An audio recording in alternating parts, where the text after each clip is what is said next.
Dr. Snyder, thanks very much for being with us and talking with us for a few minutes about the issue of bullying. First of all, I'd like to ask you, how do you define bullying? Well, bullying is defined as intentional, negative aggression that is done towards someone who has less power. And it's just very, very difficult for that person to defend themselves.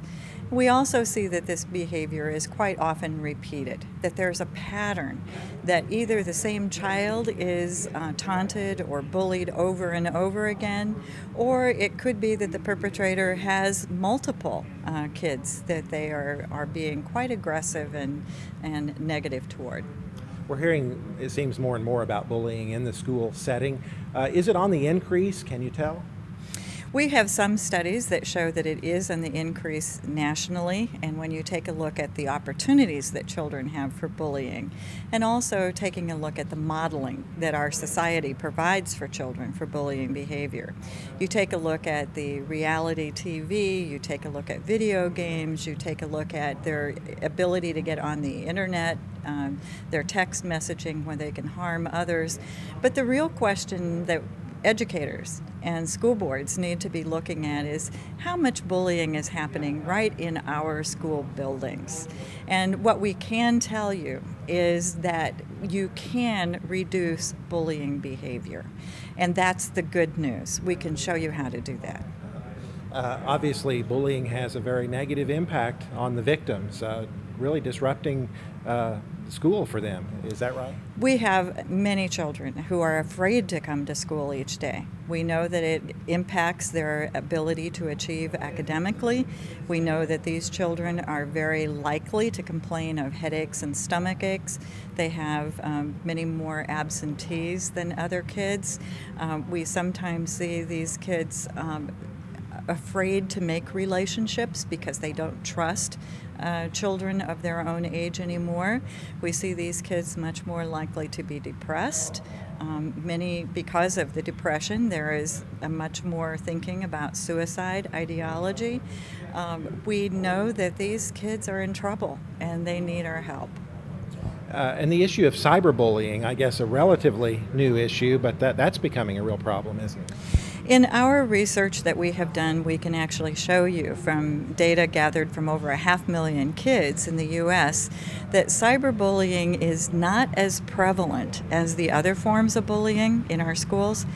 But what we can tell you, and what law enforcement and the school principals can tell you, is that cyberbullying can be particularly difficult to investigate and to bring to an end, and the damage that can be done with cyberbullying in terms of this nastiness goes to hundreds of thousands of people. It can go all around the world. It's no longer that you're being embarrassed or humiliated or put down in front of a handful of kids in your school.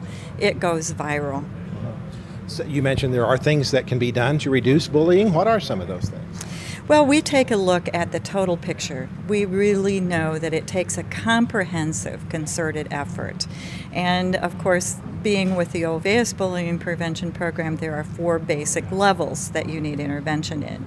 One is the school-wide level, where your school boards and your administrators really need to take a look at their policies and procedures. How are we going to educate the teachers and the bus drivers and the lunchroom staff and your playground people? So that's just one level of intervention, is being very clear about what your state laws are, how that translates into your policies, and how you're going to implement that. We also know that kids need to be talked to and educated about this. We know that there are a lot of different roles that kids can choose to play in a bullying situation, and they need to be educated about what these different roles look like. And it is a choice for them to either harm other kids or a choice for them to defend their friends or other children. So they need some classroom time where they actually are educated about what is this whole dynamic all about and how can I help? How can I bring this to a better conclusion in my school building? If I'm being victimized, what do I do? If I think I might be a bully, how do I reach out and get some help for that? Then there's the individual level. all teachers, all bus drivers, anyone who is dealing with children, the administrators and so forth, if they see and hear a bullying situation, they need to know how to stop it immediately. Who to look at, what message to get across, how to say it, and so forth. But we also know that bullying is only seen by adults about 10% of the time. 90% of the time, you're going to hear about it after the fact. So how do you investigate those? Again, who do I talk to first? What do I say to them? What do I say to a child who is devastated by the way that their peers are treating them? What do I say to those kids who are getting their power from harming others? So that's another whole level of training and intervention that needs to be done. And then, of course, we know that just because you get out of school doesn't mean that you're not going to be experiencing bullying. And people in the community can add an awful lot of support to the schools if we can get those messages out beyond the school boundaries as to what do I do when I see it, how can I support their school in their efforts, and how can I make sure that when I send my children to school, or my grandchildren, that they're going to be safe and that they're going to get a good education. We were talking earlier about the role of the school board, and it's important for school boards to implement a policy and then stick with it, isn't it? What we know is that bullying is a human behavior. We have seen this in our program, which is in 26 countries around the world. And our research also shows that it's not a good idea for school boards to think we're going to do bullying prevention and intervention this year, and then next year we're going to find another project that needs to be done. When you really start on violence prevention, and that's what bullying prevention really is, you need to make a commitment for the long term. We really worry about those children who have been victimized by others and have a wonderful program started.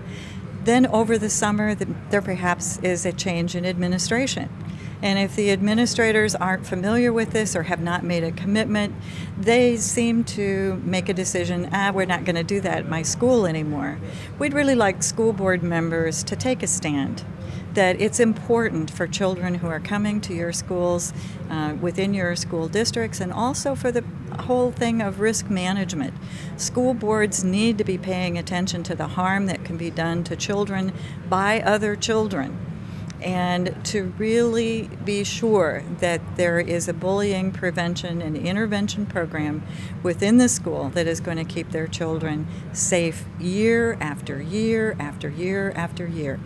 Every year there are new parents, there are new kids, there are new teachers, there are new administration players, and everyone needs to be brought up to speed as to what their responsibilities are to our children.